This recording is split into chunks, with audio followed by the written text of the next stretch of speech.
Muito bom dia, esse é o Refil, eu sou o Arthur Gubert, hoje é sexta-feira, dia 5 de setembro de 2025. No programa de hoje a gente vai falar sobre documentos vazados do governo francês que mostram que o país está se preparando para uma guerra em larga escala no ano que vem. Furo de reportagem do The Independent, vale a pena prestar atenção nessa. Depois tem duas de Estados Unidos, ó. Primeiro que o país está começando a dar aula de manuseio de armas para crianças em escolas. E Donald Trump querendo saber como é que você aí tá de saúde. Vamos falar sobre felicidade e relacionamentos com a pergunta: quem é mais feliz? Mulheres casadas ou mulheres solteiras? E tem Brasil no vôlei feminino nesse final de semana e você deveria parar tudo o que estiver fazendo para assistir. Esse é o Refil, para te deixar cheio de assunto para começar o dia. Mas antes tem que fazer o refil do meu café. E aí vamos direto para as histórias dessa sexta-feira. Lembrando que você assina os cafés especiais da All Brewder através do link que tá na descrição do episódio, tanto no Spotify quanto no YouTube. Você clica, coloca o cupom REFIL e tem descontos aí na sua assinatura, beleza? Mas vamos lá, que o Refil tá aqui para aumentar o teu repertório. Se você tá chegando agora, o Refil não é um programa de notícias. As notícias vão chegar até você querendo ou não querendo, né? Acaba aparecendo na nossa timeline. Então, o Refil traz informações, histórias para dar um update no seu repertório e te deixar com muito mais assunto, como por exemplo esse aqui, ó, porque um documento vazado, foi ontem isso, tá? Mas a repercussão segue grande, abalou a França. Hospitais do país receberam ordens para se preparar para um possível conflito militar de grande escala na Europa até março de 2026. A carta foi revelada pela revista Le Canard d'Enchaîné e fala em cenários de 10 a 50 mil soldados feridos passando pelas unidades de saúde ao longo de semanas ou meses. O Ministério da Saúde não negou a existência da carta e a própria ministra da Saúde francesa, Catherine Vautrin, disse numa entrevista que isso faz parte da responsabilidade do governo. Ela deu uma diminuída, falou que a ideia é prever crises, estocar suprimentos, planejar cenários de epidemias e agora também de guerra. Depois do trauma da Covid, a palavra de ordem, segundo o governo francês, é não ser pego de surpresa. E a preocupação é clara, porque a guerra do Putin na Ucrânia não apenas continua, mas ameaça aumentar. E a carta cita inclusive a França como retaguarda para um conflito de alta intensidade com hospitais de campanhas próximos a portos e aeroportos para tratar soldados estrangeiros antes do retorno a seus países. E esse alerta não veio sozinho, tá? Meses atrás, o governo francês já tinha anunciado o envio de um manual de sobrevivência para todos os lares do país, ensinando como se preparar para desastres, crises de saúde e até conflitos armados. O guia recomenda desde estoques de água e alimentos até kits básicos de primeiros socorros e medidas em caso de acidente nuclear. Enquanto isso, Emmanuel Macron acelera o reforço militar. O orçamento de defesa, que era de 32 bilhões de euros em 2017, deve dobrar e bater 64 bi até 2027. E a mensagem é dupla: preparar o país para resistir e mostrar que a França não vai ficar vulnerável em um continente cada vez mais instável. Mas o recado desse documento vazado é outro, né? E bem mais direto. A possibilidade de uma guerra maior na Europa já não é uma hipótese distante. É um risco concreto, para o qual até hospitais precisam estar prontos. Nos Estados Unidos, o ano letivo no estado do Tennessee começou com um conteúdo inusitado, junto com alfabeto, matemática, fórmula de Bhaskara. Crianças de 5 anos, bom, essas não aprendem fórmula de Bhaskara, né?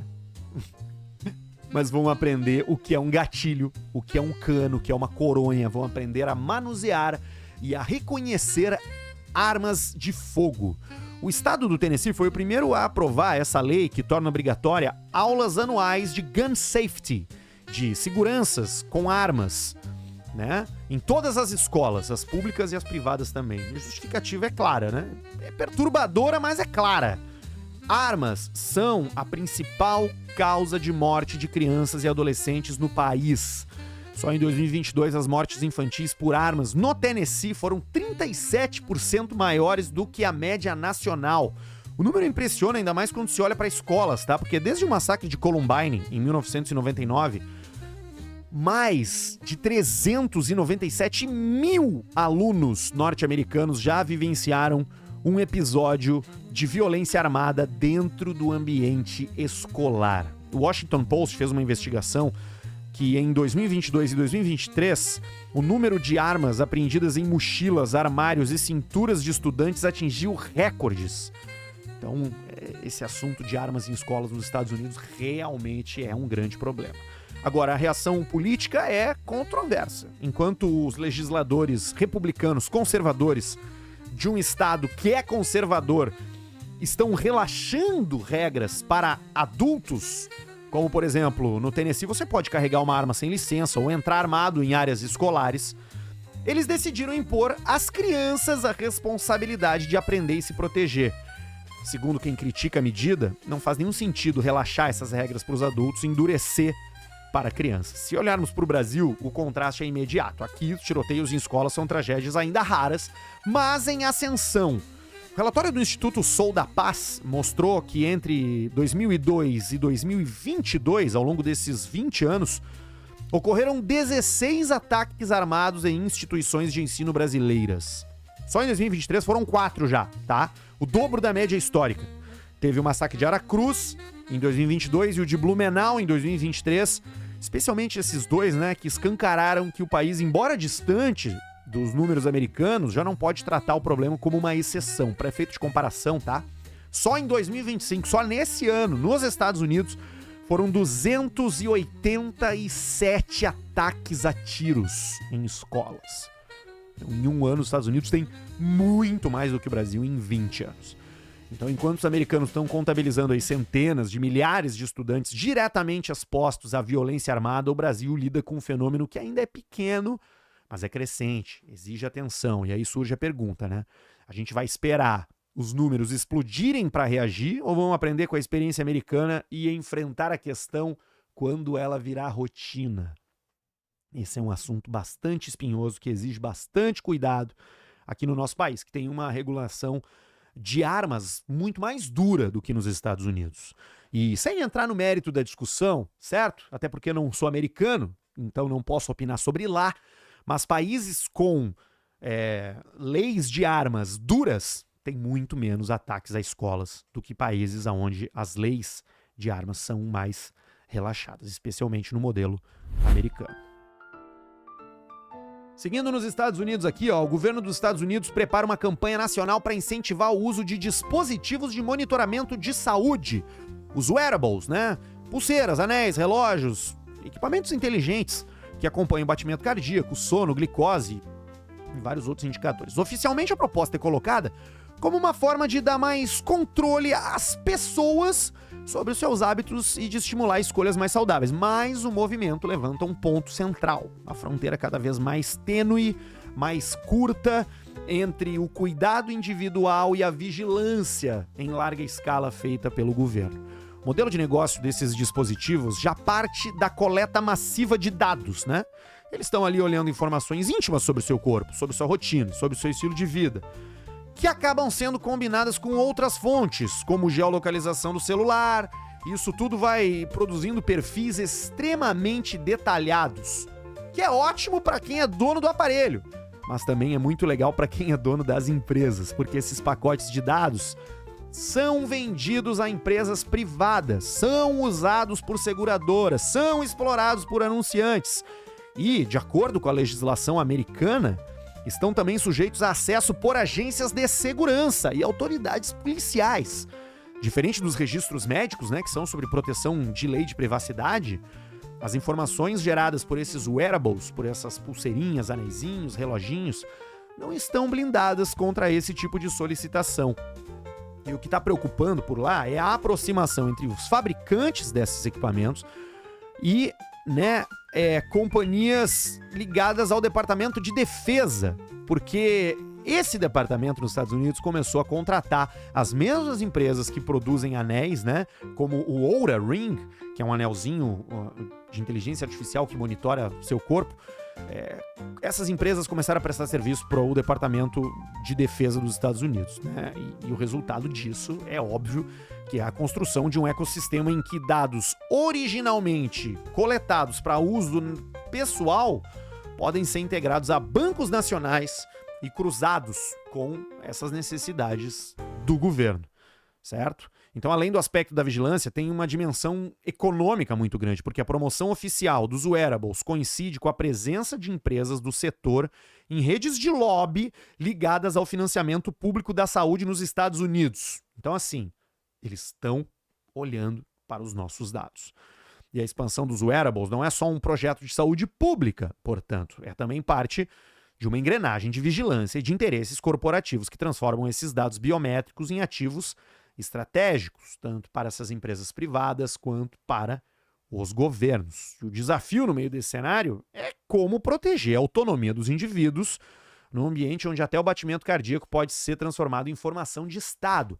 E essa é uma das formas como democracias livres, né? Livres aqui, entre aspas, porque a gente gosta de comparar os Estados Unidos, o Brasil, com Venezuela, com China.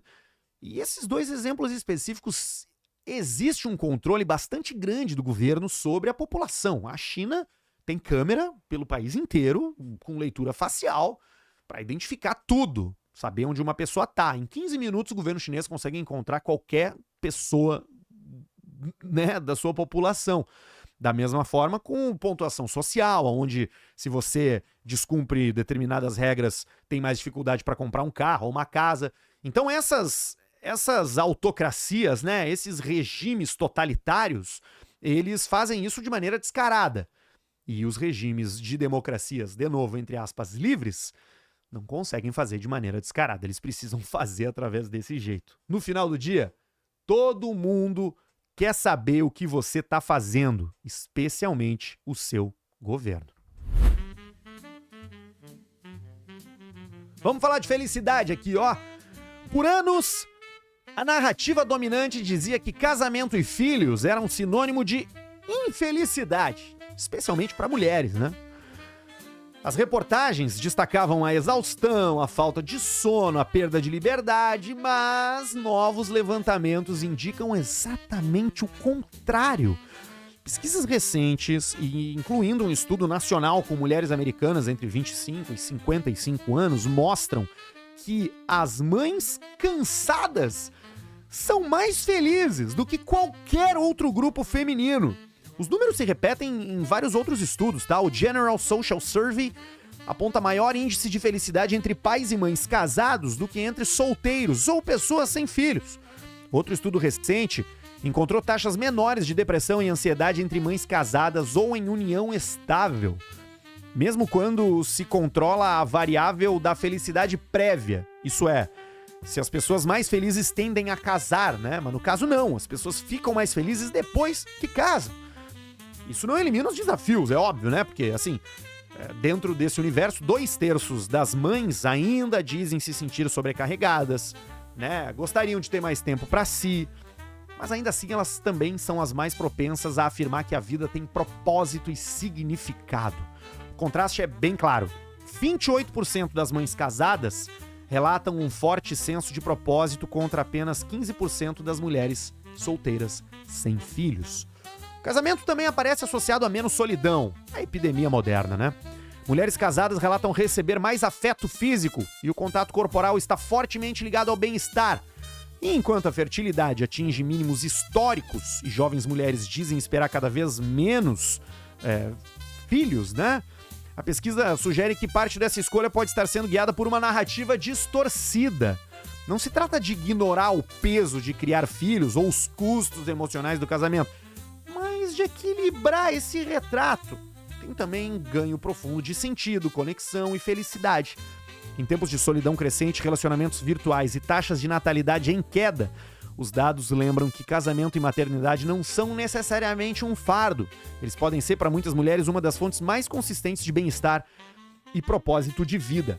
Isso se liga a uma reflexão que eu tenho feito ultimamente sobre esse antagonismo entre pessoas progressistas e pessoas conservadoras, porque a gente tá vendo que pessoas progressistas ou de esquerda, dê o nome que você quiser, estão tendo cada vez menos filhos, ao passo que conservadores estão puxando o índice de natalidade lá para cima. Então, a gente pode relacionar isso a uma grande narrativa progressista em direção à independência pessoal. E talvez isso esteja nos levando para mais solidão, mais insatisfação e mais infelicidade. Por isso que eu gosto de ficar em cima do muro, pegar uma coisa boa do lado de cá, pegar outra coisa boa do lado de lá, e posso dizer, se fosse responder a uma pesquisa, eu tô muito feliz em ter filhos. Muito mesmo. Pra fechar uma de esporte aqui, ó, que a gente falou de tênis ontem, tem outro evento esportivo muito legal, nesse sábado. O Brasil tá na semifinal do Mundial de Vôlei Feminino, depois de vencer a França por 3-0, que apesar de parecer uma lavada, foi cheio de emoção, tá? Primeiro set, 27-25, segundo set, 33-31 e o terceiro set, 25-19. Vamos lá, né? Só esse placar já mostra como a disputa foi quente, com o segundo set passando dos 30 pontos, né? Quem brilhou foi a Júlia Bergman, que fez 16 pontos para a seleção brasileira. Mas o que torna essa campanha do vôlei feminino no Mundial especial não é só esse resultado, tá? Porque a seleção brasileira vive uma fase de renovação, misturando ali jogadores experientes com talentos jovens que estão aprendendo a carregar o peso dessa camisa, que é pesada demais, a camisa do vôlei feminino brasileiro, né? A seleção tá chegando às semifinais embalado pela energia de uma geração que tem coragem, intensidade e fome de título. E o próximo desafio é gigantesco, é contra a Itália, atual campeã olímpica e invicta há 34 jogos, rival histórica do Brasil, né? Dona de um estilo técnico e disciplinado. Vai ser uma batalha épica nesse sábado. E é aí que assistir o Brasil se torna tão empolgante, porque a gente vem jogando com garra, né? Improviso e emoção de ponta a ponta, tá? E tem ainda um fator simbólico, porque o Brasil nunca conquistou o Mundial Feminino. A gente é bicampeão olímpico, tem uma tradição fortíssima no esporte, né? Mas falta essa taça. Então cada jogo agora carrega o peso da chance de escrever uma nova página da história. Assistir essa seleção é ver um time que representa muito bem o que o vôlei brasileiro tem de melhor. É drama em quadra, pontos disputados, né? E dessa vez pode vir o título inédito. Então, ó, amanhã, sábado, às 9h30 da manhã, tem Brasil e Itália pelo vôlei feminino. Quis trazer isso porque, velho, é bom demais ver o vôlei brasileiro, né? Os dois, o feminino e o masculino, são muito emocionantes. E como a gente falou que tem Alcaraz hoje, na sexta, né, contra o Djoko, amanhã tem Brasil em quadra contra a Itália para um confronto inédito pela semifinal do Mundial de Clubes. Sensacional, vale a pena assistir.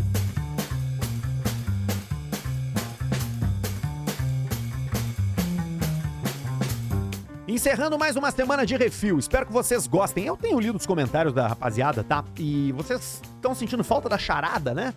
Eu fazia bem no começo aqui a charada toda quinta-feira, fui parando de fazer e tal, não sabia se tava gostando, se não tava gostando, mas como o pessoal gostou, vou voltar com a charada a partir da semana que vem, certo?